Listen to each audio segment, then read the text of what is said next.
भाई साहब, corona virus का बाप आ चुका है HMPV वायरस के नाम से। इसकी तुलना कोरोना वायरस से क्यों की जा रही है? क्योंकि ये वायरस भी चाइना से आया है।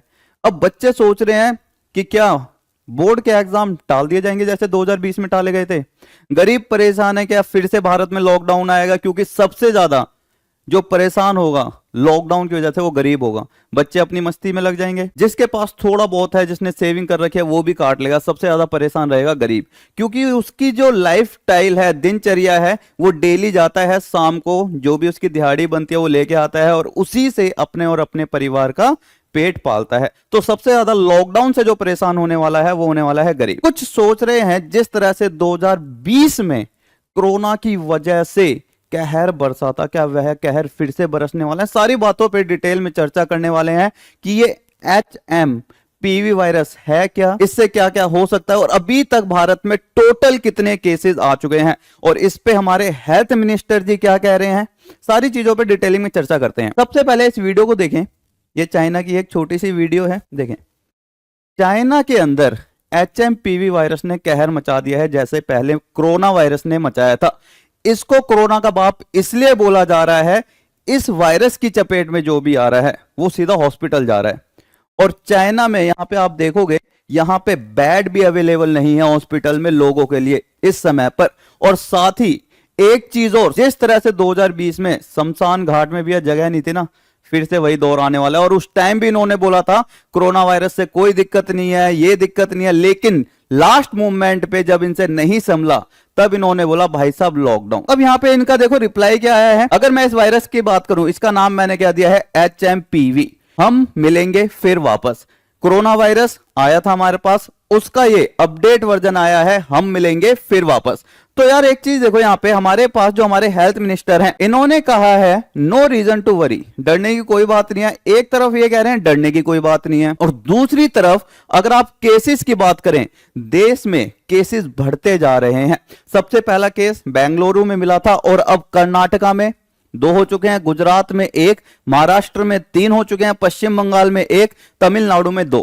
ये तो वो केसेस हैं जो हमारे सामने आ चुके हैं। ऐसे कई सारे केसेस होंगे जो अभी तक बाहर भी नहीं आए होंगे। उन गरीब बच्चों के या उन गरीब लोगों के केस जो अभी तक भी ऐसे हॉस्पिटल में या उन्होंने अभी तक ट्रीटमेंट कराया नहीं होगा, सर्दी जुकाम हुआ होगा, घर में ही अपना कहते नहीं है कोशिश कर रहे होंगे कि हाँ ठीक हो जाए, क्योंकि उनके पास इतना नहीं होता कि वो थोड़ा सा भी जुकाम होने पर अपने बच्चे को या बूढ़े को लेके हॉस्पिटल पहुंच जाए। वो कोशिश करते हैं भैया पहले बच्चा घर में ही सही हो जाए। तो ऐसे कितने केसेस और होंगे, ये खुलेगा धीरे धीरे।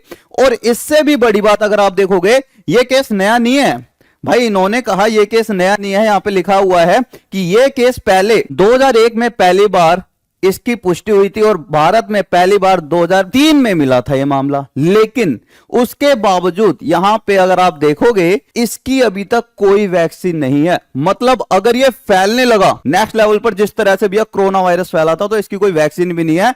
यहां पर भी वही मंजर देखने को मिलेगा जो 2020 में था। अब यहां पे एक चीज और देखें, यहां पे कुछ बच्चों के कमेंट है, मतलब फील होता है जब हम इस चीज को पढ़ रहे होते हैं। लॉकडाउन नहीं लगना चाहिए, अभी मेरे पास मनी नहीं है, सब खत्म कर दिया है कोरोना ने। लॉकडाउन लगा तो मैं दुनिया छोड़ दूं। भाई जिसके पास नहीं है ना, वही समझ सकता है इसकी कीमत की, यार समय की। लॉकडाउन लगने के बाद उसकी लाइफस्टाइल, अभी तक लोग उभर नहीं पाए हैं उस चीज से जो 2020 में लॉकडाउन लगा था। स्टूडेंट्स जो तैयारी कर रहे होंगे, उनका जो टाइम पीरियड था, एक एक मिनट जो कीमती होती है, जो उनका जो समय भी गया है, वो वापस तो लौट के आएगा नहीं। वो लोग जिन्होंने अपने करीबी खो दिए, वो भी वापस नहीं आएंगे लौट के। हालांकि गवर्नमेंट ने अलर्ट कर दिया है और भारत के डॉक्टर इतने सक्षम हैं, उम्मीद करता हूं ये वायरस फैले उससे पहले कंट्रोल लगा लिया जाए और इसकी जल्दी से जल्दी कोई मेडिसिन बन जाए। कुछ लोग परेशान है तो कुछ यहाँ पे बच्चे खुश भी हैं। यहाँ पे 2-4 बच्चों के जाने से पहले कमेंट दिखा देता हूँ, ऐसे उदास करके नहीं भेजूंगा। कह रहा है यह एक अलग ही प्रकार की बीमारी होती है जिसका प्रभाव एग्जाम पर पड़ता है, चुनाव पर नहीं पड़ता। अच्छी बात है, ये बहुत प्यारा कमेंट था। स्कूल के बच्चे छोटे छोटे होते हैं, बहुत खुश होते हैं ऐसी चीजों से। 10th और 12th के बच्चे सोच रहे हैं बोर्ड परीक्षा के समय आ जाए और बोर्ड परीक्षा के बाद चला जाए। वो चाह रहे हैं कि लॉकडाउन है, बोर्ड परीक्षा के समय आ जाए और उसके बाद चला जाए।